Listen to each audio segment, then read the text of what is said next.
Hello dear students, welcome to academy of science. तो चलिए शुरू करते हैं केमिकल काइनेटिक्स का अपना सेकंड लेक्चर। देखिए, फर्स्ट लेक्चर में हमने बात की थी कि जो काइनेटिक्स है उसमें रेट, फैक्टर्स अफेक्टिंग रेट और हम किसी रिएक्शन की रिएक्शन मैकेनिज्म के बारे में बात करते हैं। तो आप में से जिन स्टूडेंट्स ने अब तक फर्स्ट लेक्चर नहीं देखा है वो एक बार डिस्क्रिप्शन बॉक्स में जाके लिंक पर क्लिक करके इससे पहले वाला लेक्चर जरूर देख लें, जिससे कि आपको केमिकल काइनेटिक्स की एक बेसिक अंडरस्टैंडिंग हो सके। ठीक है, तो चलिए शुरू करते हैं। मान लीजिए कि अपने पास एक कंटेनर में, ये कंटेनर मान लेते हैं, इस कंटेनर में केमिकल रिएक्शन हो रही है यहाँ पर, और केमिकल रिएक्शन का जो रिएक्टेंट है वो हम मान लेते हैं ए है और वो कन्वर्ट हो रहा है किसमें, बी में। ठीक है, ये केमिकल रिएक्शन चल रही है जिसमें ए कन्वर्ट हो रहा है बी में। तो देखिए, आप सब जानते हैं कि जैसे जैसे रिएक्शन होगी तो ए यहाँ पर रिएक्टेंट है, इसका मतलब ए के जो नंबर ऑफ मोल्स हैं वो डिक्रीज होंगे, क्योंकि ए लगातार किसमें कन्वर्ट हो रहा होगा, बी में। और जैसे जैसे ए बी में कन्वर्ट होगा ए के नंबर ऑफ मोल डिक्रीज होंगे, और बी जो है यहाँ पर उस बी के नंबर ऑफ मोल्स क्या होंगे, बोलो, इंक्रीज होंगे। इसका मतलब ये हुआ कि अगर नंबर ऑफ मोल टाइम के साथ चेंज हो रहे हैं, मान लीजिए पहले आपने ए के कुछ मोल लिए थे फिर बी के आपने कुछ मोल लिए, तो नंबर ऑफ मोल यहाँ पर टाइम के साथ अगर चेंज हो रहे हैं तो आप सब जानते हैं कि जो कॉन्सेंट्रेशन होती है, कॉन्सेंट्रेशन इज इक्वल टू होता है number of moles upon volume. अगर नंबर ऑफ मोल चेंज होंगे तो यहाँ पर कॉन्सेंट्रेशन भी चेंज होगी। और अगर ये जो स्पीसीज हैं वो स्पीसीज आपकी हुई गैसियस स्पीसीज, तो आप ये जानते हैं कि पीवी इज इक्वल टू क्या होता है, एनआरटी। और अगर नंबर ऑफ मोल चेंज हो रहे हैं तो यहाँ पे प्रेशर भी चेंज होगा। ठीक है, तो इसका मतलब क्या हुआ, सुनिए। मान लीजिए कि T is equal to zero पर, T is equal to zero से मेरा मतलब है इनिशियली जब रिएक्शन आपने स्टार्ट की थी तब। T is equal to zero पर आपने इस A के कुछ मोल लिए, इसके अंदर कंटेनर में कुछ मोल आपने लिए, और B के कुछ मोल उस टाइम पर नहीं थे मान लो, क्योंकि B तब तक बना ही नहीं था। धीरे धीरे n यहाँ पर चेंज होंगे, मोल A के भी चेंज होंगे, मोल B के भी चेंज होंगे, कंसंट्रेशन भी यहाँ पर चेंज होगी, और यहाँ पर जो प्रेशर है वो प्रेशर भी यहाँ पे क्या होगा, चेंज होगा, अगर वो गैसेस स्पीसीज हुई तो। ठीक है, अब देखिए यहाँ पर इन तीनों में चेंज हो रहा है, लेकिन अगर मैं इसी चेंज को मैं कुछ इस तरीके से डिफाइन करूं, कैसे, मैं ऐसे कह दूं कि जो चेंज हो रहा है चाहे वो मोल में हो रहा हो चाहे कंसंट्रेशन में या प्रेशर में, अगर उस चेंज को मैं डिवाइड कर दूं उस चेंज को होने में लगने वाले समय से, तो देखिए इसी को एक नई क्वांटिटी हम बोल देते हैं जिसको आप सब बोलते हैं रेट ऑफ चेंज। क्या बोलेंगे इसको हम, रेट ऑफ चेंज। मतलब जो चेंज है वो किस रेट से हो रहा है उसको हम बोल देंगे रेट ऑफ चेंज। तो आप ऐसे कह सकते हो कि यहाँ पर आप जो रेट है ना, रेट, इसको आप ऐसे कह सकते हो कि rate is nothing but it is change with respect to time, या फिर it is change in per unit time, आप ऐसे भी इसको बोल सकते हैं। अब ये चेंज यहाँ पर मैंने आपको बताया किस किस में हो सकता है, मोल में भी हो सकता है, तो मैं ऐसे कह दूंगा कि जो नंबर ऑफ मोल्स में चेंज है वो डेल्टा एन है, और टाइम कितना लग रहा है, डेल्टा टी लग रहा है। ये जो चेंज है ये कंसेंट्रेशन में भी हो सकता है, तो delta C by delta T भी हो सकता है, और ये चेंज आपका प्रेशर में भी हो सकता है, तो यहाँ पर ये delta P by delta T भी हो सकता है। ठीक है, जिस भी क्वांटिटी में चेंज हो रहा है उसी के रेस्पेक्ट में ऐसा बोल देंगे। ठीक है, अब हम बात करते हैं कि जब केमिकल रिएक्शन चल रही होती है तो ये जो आप चेंज कैलकुलेट कर रहे हैं, ये चेंज आप कितने तरीके से कैलकुलेट कर सकते हैं। ध्यान रहे, मेरी बात को ध्यान से सुनना। अब मैं आपको ये सिखाने जा रहा हूं कि ये जो आप चेंज कैलकुलेट कर रहे हैं ना, ये चेंज आप कितने तरीके से कैलकुलेट कर सकते हैं, ये हम समझते हैं। तो अपनी केमिकल रिएक्शन थी जिसमें ए कन्वर्ट हो रहा है बी में। मान लीजिए हमें ग्राफ दे रखा है ए की कंसेंट्रेशन का टाइम के साथ, कि कैसे कैसे ए की कंसेंट्रेशन टाइम के साथ डिक्रीज हो रही है, ये हमें यहाँ पे ग्राफ दिया हुआ है, जैसे कि ये वाला ग्राफ हमें दे रखा है। ठीक है, अब मैं ऐसा मान लेता हूं कि ये जो अपना टाइम है ना, यहाँ पर यहाँ कोई T1 टाइम है, और कुछ देर बाद मान लो रिएक्शन चल रही थी, रिएक्शन आगे जा रही थी, और मान लीजिए ये अपना टाइम कितना मान लिया हमने यहाँ पर, T2। आप मुझे ग्राफ में देख के बताइए, अगर मैं आपसे ऐसे पूछूं कि T1 टाइम पर ए की जो कॉन्सेंट्रेशन है वो कितनी होगी, तो इसकी जो करस्पॉन्डिंग पॉइंट आएगा मान लो लगभग यहाँ आएगा, और इस कंसेंट्रेशन को हम बोल देंगे कंसेंट्रेशन ऑफ A1। ठीक है, ऐसे ही जब आप T1 से T2 टाइम तक गए तो T2 टाइम के करस्पॉन्डिंग जो कंसेंट्रेशन आएगी वो कंसेंट्रेशन कुछ ऐसी यहाँ पर आएगी, और ये जो कंसेंट्रेशन है ये कितनी हो जाएगी अपनी A एट टाइम 2। बात समझ में आई। तो मेरा सवाल ये है कि जब टाइम T1 था तब इस A की जो कंसेंट्रेशन थी वो थी A1, जब आपने टाइम कर दिया T2 कुछ देर बाद, तो कॉन्सेंट्रेशन कितनी हो जाएगी, A2। आपसे मैं पूछूं कि बताइए यहाँ पर चेंज कितना आया, मतलब जो A की कंसेंट्रेशन में जो चेंज है ना, वो चेंज कितना आया। तो सिंपली आप कह देंगे सर चेंज तो यहाँ पर आया है A2 माइनस A1। आपसे मैं पूछूं कि टाइम कितना लगा इस चेंज को आने में, तो आप कह देंगे सर टाइम हमें लगा है T2 माइनस T1। तो अगला सवाल ये है कि बताइए rate of change in concentration of A की कंसेंट्रेशन में चेंज होने की रेट क्या है।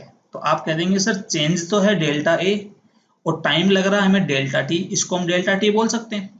जब आप इसकी वैल्यू कैलकुलेट करेंगे तो मैं इस वैल्यू की जो इसकी जो वैल्यू आएगी वो यहाँ पे कितनी आएगी, यहाँ से वैल्यू वो आ जाएगी A2 minus A1 upon T2 minus T1। ये हमने इस तरीके से ए की कंसेंट्रेशन में चेंज कैलकुलेट कर लिया। आपसे मैं पूछूं कि इसकी जो रेट है वो पॉजिटिव आएगी या नेगेटिव आएगी, मतलब ए में ए की कंसेंट्रेशन में जो चेंज होने की रेट है वो रेट पॉजिटिव आएगी कि नहीं आएगी, नेगेटिव आएगी। तो आप कहेंगे देखो सर यहाँ पे जो A2 माइनस A1 है इसमें से देखिए A2 की वैल्यू तो कम है, A1 की वैल्यू क्या है, ज्यादा। तो इस जो चेंज है वो चेंज खुद ही कैसा आ रहा है, नेगेटिव। और अगर चेंज नेगेटिव आ रहा है तो ये जो रेट है वो रेट भी कैसी आएगी, नेगेटिव आएगी, क्योंकि ये जो क्वांटिटी है इसकी वैल्यू कैसी आ रही है, नेगेटिव आ रही है। आपको यहाँ तक ये सिंपल सी बात समझ में आ गई होगी कि अगर जब आपको किसी की भी कंसेंट्रेशन में चेंज कैलकुलेट करना और उसकी रेट कैलकुलेट करनी है तो आप इस तरीके से कैलकुलेट कर सकते हैं। ठीक है, अब हम इससे कुछ और नया अलग समझते हैं। वो अलग क्या है वो सुनिए ध्यान से। देखिए आपने यहाँ पर किया क्या कि आपने T1 टाइम से लेकर T2 टाइम तक इस इंटरवल के दौरान ए की कंसेंट्रेशन में जो भी चेंज हुआ, पहले ए की कंसेंट्रेशन यहाँ थी, फिर वो यहाँ से कहाँ आई, यहाँ आई। आपने उस टाइम इंटरवल में रेट निकाली है। ये वर्ड ध्यान से सुनना, आपने जो यहाँ पर रेट निकाली है वो रेट आपने निकाली है किसी टाइम इंटरवल में। तो जब हम किसी की रेट कैलकुलेट करते हैं टाइम इंटरवल में तो उस रेट को हम बोलते हैं एवरेज रेट। क्या बोलेंगे उसको, एवरेज रेट। मतलब ये जो रेट आपने कैलकुलेट की है इसको हम बोलेंगे एवरेज रेट। किसकी एवरेज रेट है ये ए की एवरेज रेट है, ये ए की कंसेंट्रेशन में चेंज की एवरेज रेट है। एवरेज रेट क्यों है, क्योंकि आपने इसको एक टाइम इंटरवल में कैलकुलेट किया है। और ध्यान रखेंगे जब भी हम किसी टाइम इंटरवल में कैलकुलेट करते हैं तो उसकी एवरेज रेट होती है। इसका बहुत ही सिंपल सा एग्जांपल है। मान लीजिए फिलहाल एक गाड़ी जो है वो गाड़ी यहाँ पर दिल्ली में है, ठीक है, और वो गाड़ी दिल्ली से जयपुर जा रही है। और मान लीजिए दिल्ली और जयपुर के जो बीच की डिस्टेंस है वो डिस्टेंस है 300 किलोमीटर, और गाड़ी को वहां पर दिल्ली से जयपुर जाने में टाइम लग रहा है 6 आवर। तो आपसे मैं पूछूं बताइए गाड़ी की जो स्पीड थी वो स्पीड क्या थी। तो आप बोलेंगे गाड़ी की स्पीड थी 300, तो डिस्टेंस ट्रेवल्ड होगी, टाइम लग रहा 6 आवर, तो गाड़ी चल रही थी 50 किलोमीटर पर आवर से। तो यहाँ पर जो आपने मुझे स्पीड बताई है ना, ये 6 आवर के टाइम इंटरवल में बताई है, तो ये इसकी एवरेज स्पीड होती है, ऐसा आप फिजिक्स में पढ़ते हैं। ठीक है, ठीक वैसे ही अगर आप किसी केमिकल रिएक्शन की रेट को एक टाइम इंटरवल में कैलकुलेट करते हो तो वो उसकी एवरेज रेट होती है। क्या होती है, उसकी एवरेज रेट। क्लियर है बात यहां तक। अब एक बात बताइए, जरा सोच के बताना, अगर मैं इस टाइम के इंटरवल को छोटा करना शुरू कर दूं, छोटा कैसे करेंगे, इस T1 को इधर खिसका दो, इस T2 को इधर खिसका दो, तो इंटरवल छोटा हो जाएगा। जैसे ही आप T1 को यहां से यहां लाएंगे तो देखिए A1 यहां जाएगा, और इसको इधर लाए तो जो A2 है वो यहां जाएगा। तो देखिए इनकी जो बीच का गैप है, कंसेंट्रेशन का गैप भी क्या हो जाएगा, कम हो जाएगा। आपने टाइम इंटरवल और कम किया, इधर से और कम किया, तो देखिए यहाँ पर फिर वो कुछ यहाँ और यहाँ आ जाएंगे, तो देखिए इनके बीच का गैप क्या हो गया, और कम हो गया। इसका मतलब सुनना हुआ क्या, जैसे जैसे आप टाइम इंटरवल कम करते जा रहे हैं वैसे वैसे जो ए में चेंज है उस चेंज का मैग्नीट्यूड भी क्या होता जा रहा है, कम होता जा रहा है। ठीक है, इसका मतलब ये हुआ कि अगर मैं इस चेंज को कम करते करते ऐसे बोल दूं कि डेल्टा टी बहुत छोटा हो गया है, delta T very very small हो गया है, इसका मतलब मैं ऐसे भी कह सकता हूं कि डेल्टा टी क्या हो चुका है, टेंड्स टू 0। तो इस केस में क्या होगा कि मैं ऐसे कह सकता हूं कि जब ये चेंज बहुत कम हो चुका है तो आप फिलहाल बात कर रहे हैं at a particular particular instant. और जब आप पर्टिकुलर इंस्टेंट की बात करेंगे तो मैं ऐसे कह सकता हूं कि आपके पलक झपकते ही, अरे पलक झपकने का मतलब है यहाँ पर कि डेल्टा टी बहुत छोटा है, पलक झपकते ही अगर आपने रेट कैलकुलेट की तो उस रेट का नाम हो जाएगा इंस्टेंटेनियस रेट। और वो जो इंस्टेंटेनियस रेट है वो कैसे निकाली, उसमें सिर्फ इतना सा करना है कि आप ये जानते थे कि delta A by delta T ये तो होती है एवरेज रेट, लेकिन अगर मैं इसी पे लिमिट लगा दूं कि भैया delta T tends to zero होना चाहिए तभी तो वो इंस्टेंटेनियस बनेगा, तो आप जानते हैं, आपने खूब पढ़ा, इसकी वैल्यू क्या होती है यहाँ से D A by D T. तो ये जो रेट आई है इस रेट को हम बोल देंगे इंस्टेंटेनियस रेट। चलिए वो गाड़ी वाला एग्जांपल फिर से देखते हैं। ये रही अपनी गाड़ी, मैंने कहा था दिल्ली से चले थे तुम, दिल्ली से चल के जयपुर पहुंचने में 6 घंटे लगे और 300 किलोमीटर की टोटल डिस्टेंस थी। आपकी एवरेज स्पीड 50 किलोमीटर थी, लेकिन इसका मतलब ये नहीं है कि आप दिल्ली से लेकर जयपुर तक हर एक पूरे रास्ते में हर एक पॉइंट पर हर एक जगह है आपकी गाड़ी की स्पीड 50 ही थी। हो सकता है कि कहीं पर स्पीड 50 से कम हुई होगी, जहां पर ब्रेकर आए होंगे, टोल टैक्स आए होंगे।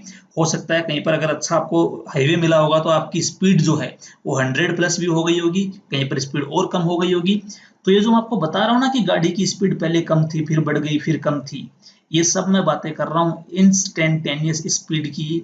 और ये वही इंस्टेंटेनियस स्पीड होती है जो गाड़ी का स्पीडोमीटर आपको दिखाता है। गाड़ी का स्पीडोमीटर आपको हमेशा क्या दिखाता है, इंस्टेंटेनियस स्पीड, वो पर्टिकुलर स्पीड जिस पर वो गाड़ी फिलहाल चल रही है। ठीक है, तो आपको यही सेम चीज अप्लाई करनी है जब हम बात करेंगे किसी रिएक्शन की रेट की। तो सुनिए जरा, अब अगर हम बात करें रेट की, तो रेट की अगर हम बात करोगे एवरेज रेट की, तो एवरेज रेट अगर आप नंबर ऑफ मोल्स में चेंज की बात कर रहे हो तो क्या बन जाएगा delta N by delta T. अगर आप कंसेंट्रेशन बात करो क्या बन जाएगा delta C by delta T. अगर आप बात कर रहे हैं प्रेशर में तो क्या बन जाएगा यहाँ से, वो बन जाएगा delta P by delta T. वहीं पर अगर आप बात करेंगे इंस्टेंटेनियस रेट की तो ये क्या बन जाएगा यहाँ से D N by D T, ये बन जाएगा D C by D T, और ये बन जाएगा D P by T T. ये वाली रेट पर्टिकुलर इंस्टेंट पे कैलकुलेट कर रहे हैं, ये वाली रेट टाइम इंटरवल में कैलकुलेट कर रहे हैं, ये इन दोनों में फर्क होता है। ठीक है, अब समझिए, दोनों को ग्राफ से समझते हैं। देखिए ये आप जान चुके हैं कि अगर आप किसी टाइम इंटरवल में कैलकुलेट करेंगे तो देखिए वो आप इस तरीके से इस रेंज में आपने यहाँ पर एवरेज रेट कैलकुलेट की थी। लेकिन जब आप किसी पर्टिकुलर इंस्टेंट पे करेंगे तो यहाँ पर जो इसकी रेट आती है ना, उस रेट को आपने क्या बोला अभी, वो रेट क्या होती है D A by D T. क्या ये D A by D T आपको ऐसा नहीं लग रहा कि ये स्लोप बता रहा है? किसका स्लोप बता रहा है? ये स्लोप बता रहा है जो आपने ए वर्सेज टी का कर्व बनाया ना, उस कर्व का स्लोप बता रहा है। ओहो, इसका मतलब क्या हुआ सुनिए, इसका मतलब ये हुआ कि अगर मैं इस पॉइंट पर, कौन से पॉइंट पर, जिस पॉइंट पर जिस टाइम पर तुम्हें इसकी स्पीड चाहिए, इसकी रेट चाहिए, अगर मैं उस पॉइंट पर एक टेंजेंट ड्रॉ कर दूं, ये मैं एक टेंजेंट ड्रॉ कर रहा हूं यहाँ पर, तो उस टेंजेंट की जो स्लोप होगी वही आपकी क्या होगी वहां पर इंस्टेंटेनियस रेट। और अगर मैं से कहूं कि ये वाली टेंजेंट एंगल बना रही है एक्स एक्स मतलब टी वाली एक्सिस जो आपकी एक्स एक्सिस है उसकी पॉजिटिव डायरेक्शन के साथ अगर ये थीटा एंगल बना रही है, कितना बना रही है थीटा, तो मैं से कह सकता हूं कि उसकी जो इंस्टेंटेनियस रेट है, अभी तक मैं रेट किसकी बात कर रहा हूँ यहाँ पर, रिएक्शन की रेट की बात नहीं कर रहा हूँ, अभी तक मैं सिर्फ और सिर्फ जो एक ही कंसेंट्रेशन में चेंज है उसकी बात कर रहा हूँ।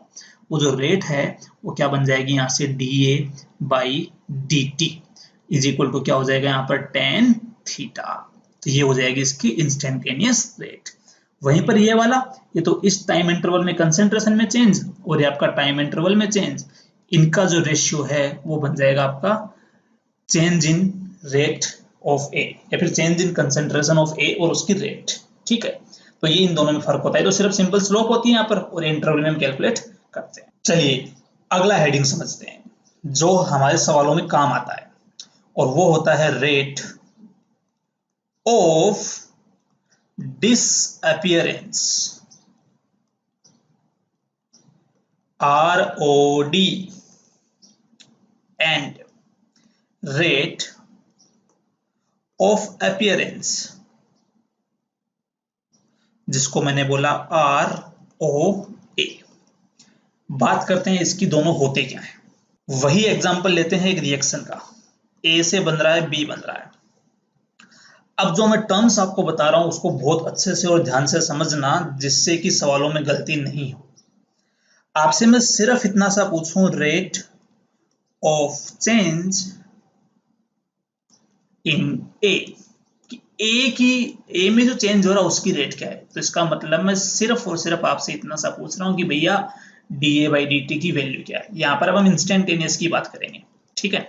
D A by D T की वैल्यू क्या है। आपसे मैं पूछूं rate of change in B, तो आपसे मैं सिर्फ इतना पूछ रहा हूं कि D B by D T की वैल्यू क्या है। और आपने देखा था कि इसकी जो वैल्यू आएगी वो नेगेटिव आएगी, क्योंकि ए टाइम के साथ क्या होगा, कम होगा। और इसकी वैल्यू क्या आएगी, पॉजिटिव, क्योंकि ए टाइम के साथ क्या होगा, इंक्रीज होगा। ठीक है। अब नई टर्म यहां पर समझते हैं, और नई टर्म क्या है वो सुनिए। मैं आपको खुद ही बता दूं, क्या बताऊं, कि मुझे चाहिए रेट, किस चीज की चाहिए, डिसअपियर होने की चाहिए, डिसअपियर होने की चाहिए। किसके डिसअपियर होने की, ए के डिसअपियर होने की रेट मुझे चाहिए। तो बात यह है कि जैसे ही मैं आपको डिसअपियर वर्ड बोल रहा हूं, तो मैं आपको खुद बता रहा हूं कि भैया ए गायब हो रहा है, मतलब ए टाइम के साथ साथ क्या हो रहा है, कंज्यूम हो रहा है। और जैसे ही मैं ये बोलता हूं कि तुम ऐसा बोलता हूं कि ये डिसअपियर हो रहा है, मतलब आपको खुद बता रहा हूं कि माइनस साइन तो तुम पहले से लगा दो, और माइनस साइन लगा के जो ए में चेंज की रेट थी वो चेंज की रेट आप ऐसे की ऐसे लिख दो, तो क्या बन जाएगी, minus D A by D T. ये बहुत बड़ा डिफरेंस है, सवालों में गलती नहीं करनी है। जब तुम्हें सिर्फ रेट ऑफ चेंज ऑफ ए पूछे ना, तो आपको अपने तरफ से कोई प्लस माइनस नहीं लगाना है, उससे तो जो आंसर है वही आंसर है, वो पॉजिटिव आए नेगेटिव आए जो भी आ रहा है वो आंसर है।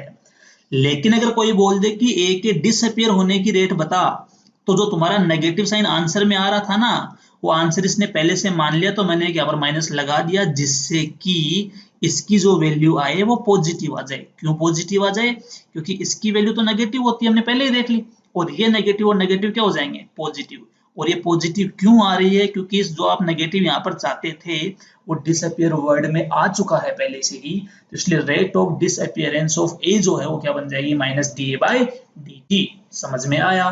चलिए ऐसे ही बात करते हैं rate of appearance of B की। रेट ऑफ अपियरेंस, ए पर बी प्रकट हो रहा है, rate of appearance of B, इसके प्रकट होने की रेट क्या होगी। देखो अपियर हो रहा है तो साइन पॉजिटिव है, तो यहाँ पर क्या लिख देंगे, simply D B by D T, और इसकी वैल्यू भी क्या आएगी, बोलो यहाँ पर पॉजिटिव आएगी। तो ये जो दो नई बातें हैं, रेट ऑफ डिसअपियरेंस और रेट ऑफ अपियरेंस, इनका ध्यान रखना।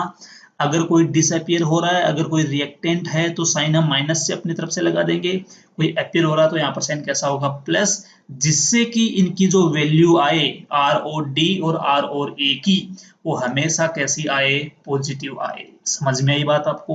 ओहो, हुआ क्या, ए से बी बन रहा था। मैं आपसे पूछूं, बताइए ए और बी के स्टोइकियोमेट्रिक कोफिशिएंट कितने हैं, तो इसका कोफिशिएंट 1, इसका कोफिशिएंट बोलो 1। इसका मतलब क्या होता है, सुनिए रे, इसका मतलब होता क्या है। इसका मतलब ये होता है कि अगर किसी टाइम में ए का 1 मोल कंज्यूम होता है, तो बी का कितना मोल बनेगा, 1 मोल।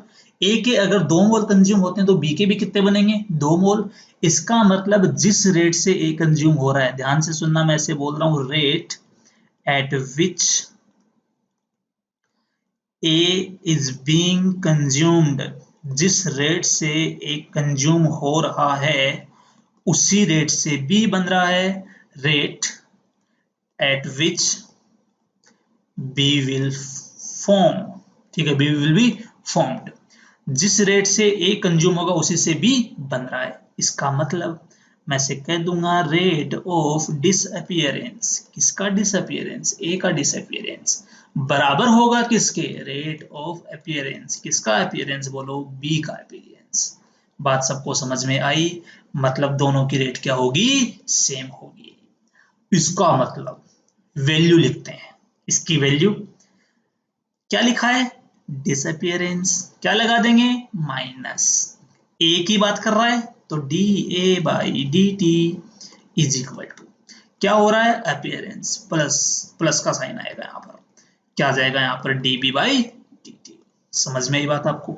अगला एग्जांपल समझते हैं, 2a से b बन रहा है इस बार, इसका कोफिशिएंट 2, इसका कोफिशिएंट 1। ये मुझे कहता है कि अगर a के 2 मोल कंज्यूम हुए ना, तो b का कितना बनेगा, 1 ही बनेगा। ए के अगर किसी टाइम में 4 मोल कंज्यूम हुए तो बी के कितने बनेंगे? 2 बनेंगे। मतलब जितना ए कंज्यूम हो रहा है उससे आधा कौन बन रहा है? बी बन रहा है। इसका मतलब मैं ये नहीं बोल दूंगा क्या रेट ऑफ डिसअपियरेंस किसकी? ए की। रेट ऑफ अपीयरेंस किसकी? बी की। अगर मैंने इसको इक्वल बोल दिया, अगर मैंने इसको इक्वल बोल दिया तो बवाल हो जाएगा यहाँ पर, क्योंकि इसका मतलब तो ये है कि स्टोइकियोमेट्रिक कोफिशिएंट का कोई यूज ही नहीं है, मोल कॉन्सेप्ट ही पूरा खत्म हो जाएगा। अरे यहाँ पर 2 है इसका कोफिशिएंट, इसका कोफिशिएंट 1 है, वो ये बता रहा है कि इसके जब 2 कंज्यूम होंगे तो इसका 1 ही बनेगा, मतलब दोनों की रेट तो कभी इक्वल नहीं हो सकती। इसका मतलब क्या होगा? इसका मतलब जिस रेट से आपका ए डिसअपियर होगा और जिस रेट से आपका बी अपियर होगा वो इक्वल तो नहीं होंगे, लेकिन जिस रेट से ए डिसअपियर हो रहा है अगर उसको मैं आधा कर दूं, अगर मैं उसकी रेट को ही हाफ कर दूं, 2 से डिवाइड कर दूं, तब वो बराबर हो जाएंगे। क्यों? क्योंकि अगर इसके 2 कंज्यूम हुए तो इसका 1 बना। तो मान लीजिए अगर ये किसी 2x रेट से खत्म हो रहा है, अगर ये 2x रेट से खत्म हो रहा है तो 2x को आपने 2 से डिवाइड किया, कितना बचा? x। तो ये b है, ये कितने से बन जाएगा? x से बन जाएगा। तो मैं सिंपली एक काम करता हूं, यहाँ पर इसके नीचे 1 लगा लेता हूं। क्या मतलब हुआ इसका? क्या इसको ऐसे नहीं कह सकते कि ए के डिसअपियर होने की रेट को मैंने ए के स्टोइकियोमेट्रिक कोफिशिएंट से डिवाइड किया है? क्या इसको ऐसे नहीं कह सकते कि मैंने बी के अपियर होने की रेट को उसके स्टोइकियोमेट्रिक कोफिशिएंट से डिवाइड किया है? और ऐसा करने पर देखो दोनों इक्वल हो गए। अरे यहाँ से 2 से डिवाइड मैंने क्यों किया? क्योंकि मुझे यहाँ 2 दिख रहा था, मुझे पता था कि डबल रेट से कंज्यूम हो रहा है और मुझे इसको बराबर करना है, इसलिए मुझे 2 से डिवाइड करना है। यहाँ मैंने 1 से क्यों किया? क्योंकि इसका कोफिशिएंट कितना था? 1 था। ठीक है, मतलब ध्यान रहे कि हर एक रिएक्शन में इसकी तरह है, इसकी तरह है। आरओडी आरओए बराबर हो ऐसा जरूरी नहीं है, कई बार आपको उनको बराबर करने के लिए स्टोइकियोमेट्रिक कोफिशिएंट से डिवाइड करना पड़ेगा। समझ में आया? चलिए इसको अप्लाई करते हैं किसी और रिएक्शन पे। A gas, B B gas, C C gas, D D gas, D gas. सुनिए, इसमें जो ये ए है, ये बी है, ये आप जानते हैं कि रिएक्टेंट्स है, सी और डी प्रोडक्ट है। जो छोटे छोटे ए बी सी डी आपको दिखाई दे रहे हैं वो है स्टोइकियोमेट्रिक कोफिशिएंट इन बैलेंस्ड केमिकल रिएक्शन। ये रिएक्शन बैलेंस्ड है, ध्यान रहे। ठीक है, अब ये तो मैं जानता हूं कि जो आर ओ डी है इसका, ए का, जो आर ओ डी है किसका? बी का। देखो ए और बी के लिए आर ओ डी क्यों लिखेंगे? क्योंकि दोनों रिएक्टेंट है। और जो आर ओ ए है सी का, और जो आर ओ ए है डी का, क्योंकि सी और डी क्या हो रहे हैं? अपियर हो रहे हैं। ये चारों इक्वल तो नहीं होंगे। क्यों इक्वल नहीं होंगे? क्योंकि इनके कोफिशिएंट इक्वल नहीं है। लेकिन मुझे इनको इक्वल बनाना है, तो कैसे बनाएंगे? मैंने कहा था कि एक ए डिसअपियर होने की रेट को ए से डिवाइड कर दो, बी के डिसअपियर होने की रेट को बी से कर दो, सी के डिसअपियर होने की रेट को सी से कर दो, और डी के डिसअपियर होने की रेट को डी से डिवाइड कर दो। ठीक है, अगर ऐसा कर दिया तो सारे बराबर हो जाएंगे, सारे इक्वल हो जाएंगे। और ये जो सारे इक्वल हुए हैं, ये जिसके इक्वल होते हैं वो इक्वल होते हैं rate of reaction, rate of reaction. सुनिए जरा, सुनिए।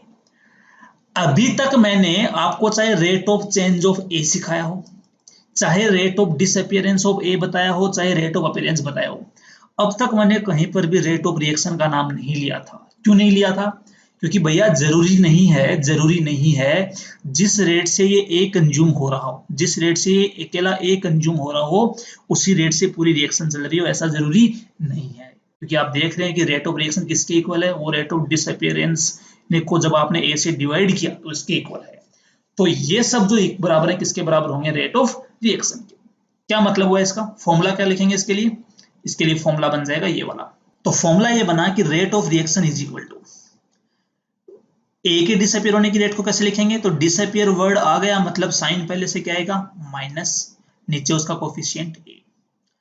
बी के डिसअपियर होने का मतलब sign minus D B by D T, coefficient b। इसका मतलब 1/c dc/dt। ऐसा क्यों? क्योंकि c क्या होगा, अपीयर होगा तो साइन कैसा होगा, प्लस, और 1/d dd/dt। ये जो फॉर्मूला है,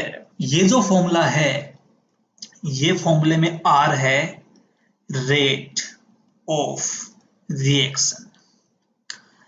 ये जो माइनस साइन के साथ, ध्यान से सुनना मेरी बात, और ये जो माइनस साइन के साथ जो है, ये आपका आर ओ डी है, किसका, ए का। ऐसे ही जो आगे वाला विद माइनस साइन है, ये सारा क्या है, आर ओ डी और आर ओ ए है। लेकिन अगर मैं आपसे सिर्फ इतना पूछता हूं कि मुझे तो तुम रेट ऑफ चेंज ऑफ ए बता दो, सिर्फ रेट ऑफ चेंज ऑफ ए बता दो, क्या मैंने यहाँ पर कोई डिसअपियर अपीयर वर्ड यूज किया? क्या नहीं। जब कुछ भी यूज नहीं करेंगे तो सिंपली क्या लिखेंगे उसको, da/dt। समझ में आ गया? और इसकी जो वैल्यू है वो पॉजिटिव भी आ सकती है, नेगेटिव भी आ सकती है, डिपेंड कर रहा है रिएक्शन में कहाँ यूज हो रहा है, इस ए की कंसेंट्रेशन टाइम के साथ बढ़ रही है या घट रही है उस पर। लेकिन इन सब की जो वैल्यू है वो वैल्यू हमेशा कैसी आएगी, पॉजिटिव आएगी। समझ में आ गया क्या? क्योंकि रिएक्शन की जो रेट हो कैसी होगी यहाँ पे, पॉजिटिव। ठीक है, क्योंकि इनको हमने पॉजिटिव बना लिया है। क्लियर है यहाँ तक? तो आपको यहाँ तक समझ में आया होगा रेट ऑफ रिएक्शन के बारे में। अब मैं आपको एक बहुत ही जबरदस्त बात यहाँ पर बताता हूं कि ये जो आप फॉर्मूला देख रहे हैं, ये फॉर्मूला वैलिड कब है, ये फॉर्मूला लगेगा कब, ये फॉर्मूला काम में कब लोगे। तो आपको तो लगता है कि ये फॉर्मूला आप हर जगह काम में ले लेंगे। ये फॉर्मूला वैलिड होता है केवल और केवल, कान खोल के ध्यान से सुनिएगा, ऐसा आपने पहले नहीं सुना होगा। ये फॉर्मूला केवल और केवल वैलिड होता है होमोजीनियस रिएक्शंस के लिए। अब आप कहोगे सर ये होमोजीनियस क्या होता है, तो चलिए आपको दिखाते हैं होमोजीनियस क्या होता है। आइए जरा यहां देखते हैं, इस रिएक्शन को गौर से देखिए। ए कौन है, गैस, बी कौन है, गैस, सी कौन है, गैस, डी भी कौन है, गैस। क्या इस रिएक्शन मिक्सचर में सारी की सारी गैस है? यस। तो अगर यहाँ पर सारे की सारी गैसियस स्टेट में है, मतलब ये एक होमोजीनियस रिएक्शन मिक्सचर है। कहने का मतलब अगर कोई रिएक्शन मिक्सचर में सबकी फिजिकल स्टेट सेम हो, सब एक मतलब एक यूनिफॉर्म सॉल्यूशन अगर सबका बन सकता हो, तो उसको हम बोलते हैं होमोजीनियस रिएक्शन। और केवल ऐसी रिएक्शंस के लिए ही जो होमोजीनियस होती हैं, केवल ऐसी रिएक्शंस के लिए ही जो होमोजीनियस होती हैं, ये वाला फॉर्मूला अप्लाई होता है, वैलिड होता है। ये फॉर्मूला समझ में आया सबको? अब ऐसे दिमाग में मत सोच लेना कि होमोजीनियस होने के लिए सबका गैसेस होना ही जरूरी है। अरे भैया, अगर मैं ऐसे लिख दूं कि A aqueous plus B aqueous से C एक्वस बन रहा है, तो ये भी होमोजीनियस है। ये सारे का सारा कौन सा सॉल्यूशन है, एक्वस सॉल्यूशन है। ये भी कैसा, बोलो, होमोजीनियस है। तो आप कहोगे सर होमोजीनियस कौन सा नहीं है, एक एग्जांपल से समझाओ ना। तो देखो ना, अब आप कहोगे सर होमोजीनियस कौन सा नहीं है, जरा एक एग्जांपल से समझाओ ना। तो देखो ना, सुनो ना, तो सुनिए ना। H2O2 हाइड्रोजन पेरोक्साइड टूटता है, बदलता है H2O लिक्विड में, और साहब आधा O2 गैस दे देता है। और यही वो गैस है जो आपका सारा काम, सारे फॉर्मूले, सब कुछ आपके खराब कर देता है। कैसे कैसे, सुनिए जरा। अगर मैं इस रिएक्शन को डील करता हूं मोल में, ध्यान से सुनिएगा, तो मान लीजिए इसके मोल आपके पास A0 थे, ये शुरू में 0 0 था। किसी टाइम t पर इसके A0 में से x टूटा, तो यहां पर कितना आया, x, और ये कितना बन जाएगा, x/2। कोई दिक्कत नहीं है, यहां तक सही बात है। लेकिन जैसे ही मैं इस रिएक्शन को डील कर लेता हूं एक बार कॉन्सेंट्रेशन में, इक्विलिब्रियम पर या किसी टाइम t पर, तो यहां मैं लिखूंगा A0 माइनस x। किससे डिवाइड करेंगे, वॉल्यूम v से। मान लो कंटेनर का वॉल्यूम क्या है, v है। किससे डिवाइड कर देंगे, x/v से। और किससे डिवाइड कर देंगे, x/2 को किससे डिवाइड करेंगे, v से। अगर ऐसा होता, अगर मैं ऐसा कर सकता, तब तो जो आप वाला फॉर्मूला था ना, वो ये वाला, ये बिल्कुल काम आ जाता, बिल्कुल अप्लाई हो जाता, कोई दिक्कत नहीं है। लेकिन आपको पता भी नहीं चला कि आपने अनजाने में कितना महान पाप कर दिया है यहाँ पर। क्योंकि जिस V से आप डिवाइड कर रहे हैं ना, जिस टोटल वॉल्यूम से आप कंसेंट्रेशन निकालने के लिए डिवाइड कर रहे हैं सबको, वो सबके लिए सेम नहीं है। वो इसके लिए कुछ अलग है, इसके लिए कुछ अलग है, इसके लिए कुछ अलग है। कैसे? आइए समझाता हूं आपको, समझिए। ये वो डब्बा है जिसमें रिएक्शन चल रही है, ये वाली रिएक्शन।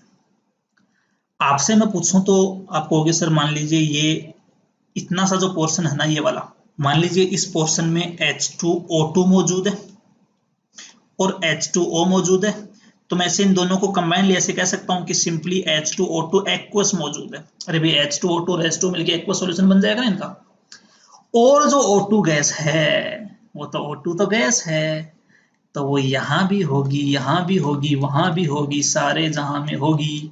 और वो जो O2 गैस है वो ऐसे पूरी हर जगह फैली हुई होगी, क्योंकि वो लिक्विड नहीं है।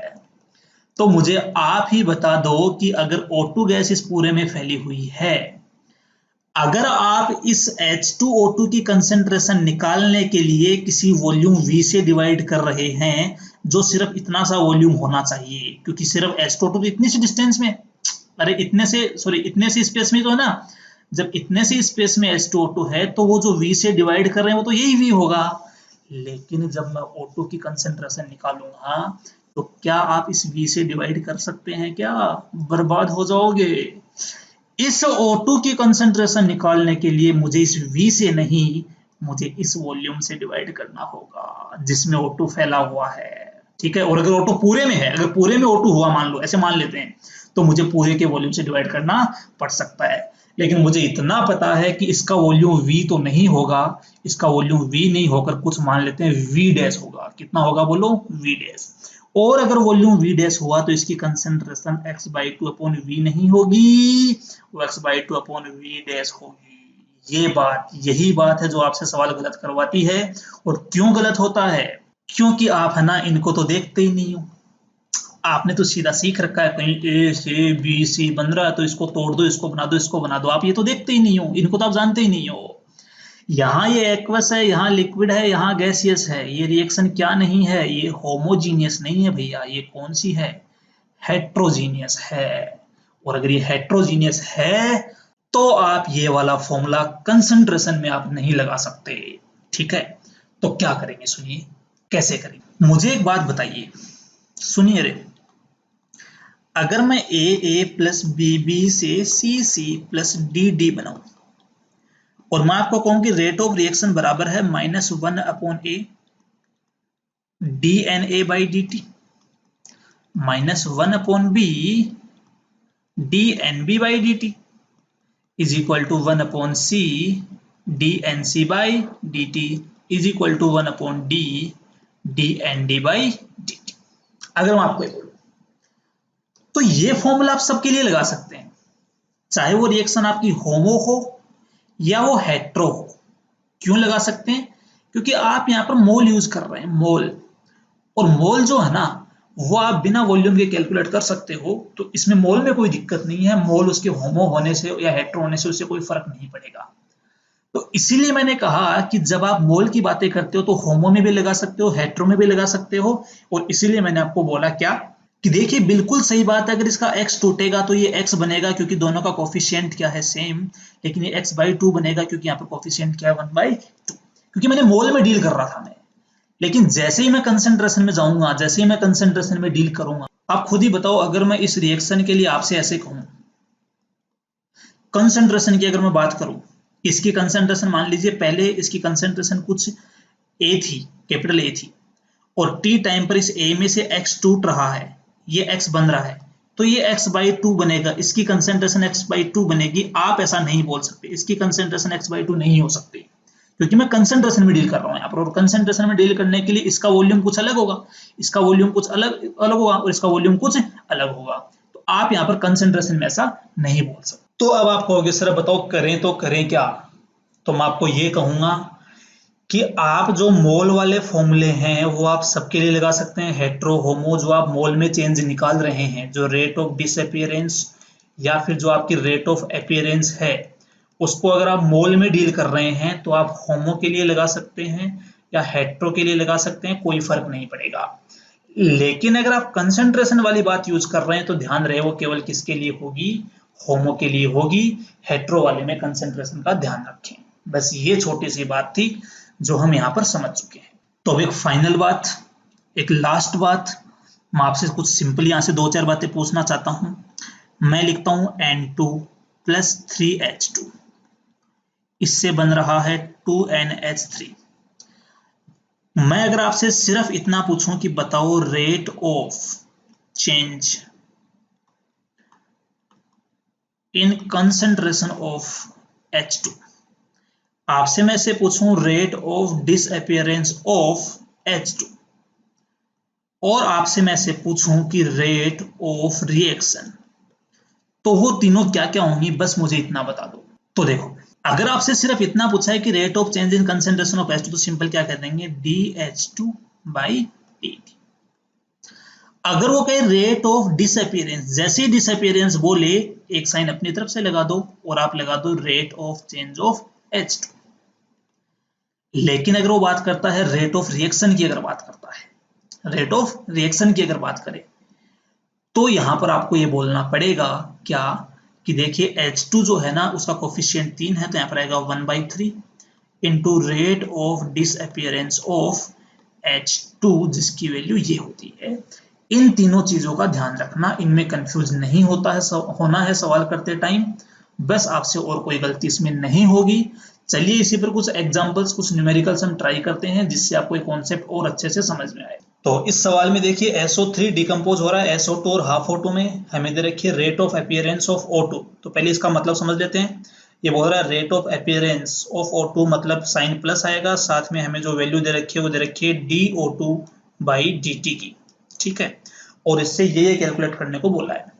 तो सबसे पहले इसके लिए वो इक्वेशन लिखते हैं, कौन से वाली, R is equal to minus dSO3/dt, ये हो जाएगा rate of disappearance of SO3, coefficient 1 है तो यहाँ पर डिवाइड किससे करेंगे, 1 से, is equal to dSO2/dt, sign plus का क्योंकि SO2 अपीयर होगा, कोफिशिएंट यहाँ पर 1 है तो 1 से डिवाइड करेंगे, इज इक्वल टू dO2/dt, और यहां इसका कोफिशिएंट 1/2 है, इसलिए इसकी रेट ऑफ अपीयरेंस को डिवाइड हम करेंगे 1/2 से, ठीक है। अब इससे आपको वैल्यू निकालनी है सबसे पहले rate of appearance of SO2 की। तो देखिए rate of appearance of SO2 का मतलब क्या हुआ, अपीयरेंस का मतलब साइन तो आएगा पॉजिटिव, और यहाँ पर क्या बन जाएगा dSO2/dt। तो आपको dSO2/dt की तो वैल्यू चाहिए ना यहाँ से, ठीक है। तो क्या इसकी वैल्यू dO2/dt के डबल के बराबर है क्या, अरे 1/2 पर आएगा तो यहाँ पर 2 बन जाएगा, और dO2/dt की वैल्यू अपने पास है। तो यहाँ से सोल्व करने पर पहला जो rate of appearance of SO2 है उसकी वैल्यू हो जाएगी dSO2/dt is equal to 2 into dO2/dt, और इसकी वैल्यू हमें दे रखी है तो आंसर आएगा 2 इंटू 3 इंटू 10⁻³ ये था इसका फर्स्ट पार्ट। उसके बाद कहता है rate of change of SO3। देखिए इस बार ना तो आपको ऐसे बोला है कि अपीयरेंस बता, ना ये बोला है डिसअपीयरेंस बता, आपको सिर्फ बोला है कि SO3 के चेंज होने की रेट। तो देखो SO3 के चेंज होने की रेट तो सिर्फ इतनी सी है, सिर्फ इतनी सी है। इसका मतलब इसकी जो वैल्यू आएगी, किसकी, rate of change of SO3 की जो वैल्यू आएगी वो यहाँ पर किसके इक्वल आ जाएगी, वो आ जाएगी -2 इंटू dO2/dt।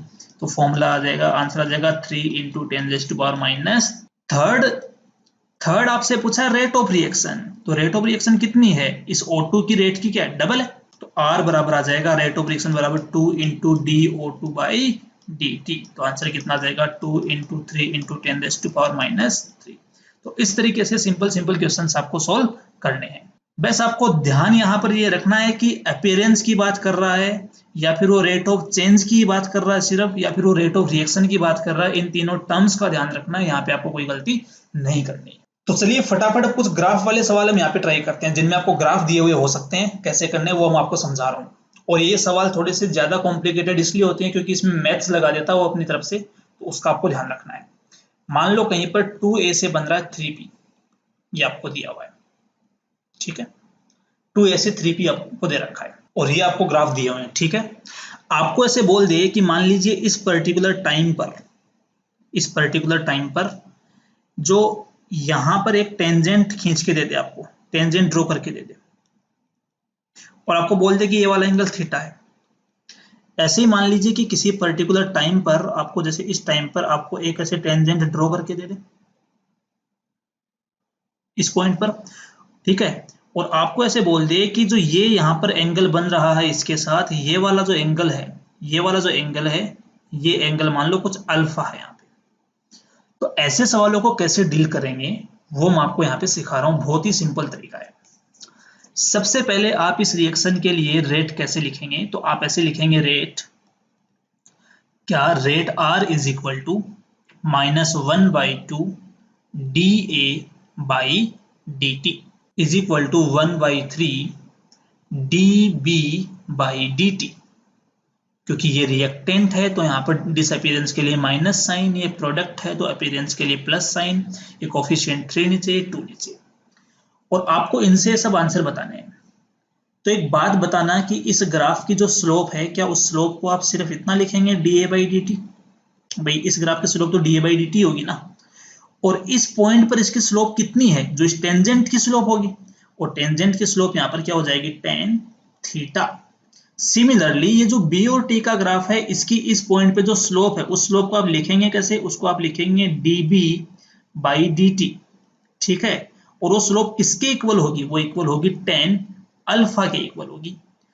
तो आपके पास इस केस में देखिए dB बाई dt की वैल्यू भी है, और आपके पास इस केस में dA बाई dt की वैल्यू भी है। तो यहां से जो रेट है वो रेट क्या क्या हो सकती है, यहां से रेट इज इक्वल टू बन जाएगा -1/2 इंटू, आप या तो यहाँ पर tan थीटा बोल दो, या फिर आप is equal to 1/3 into tan alpha बोल दो, इनमें से किसी से भी आप एक रेट कैलकुलेट कर सकते। तो ये आपको इन सवालों में ध्यान रखना है, यहाँ पर किसका ध्यान रखना है, एक तो इस कोफिशिएंट का ध्यान रखना है, ठीक है ना।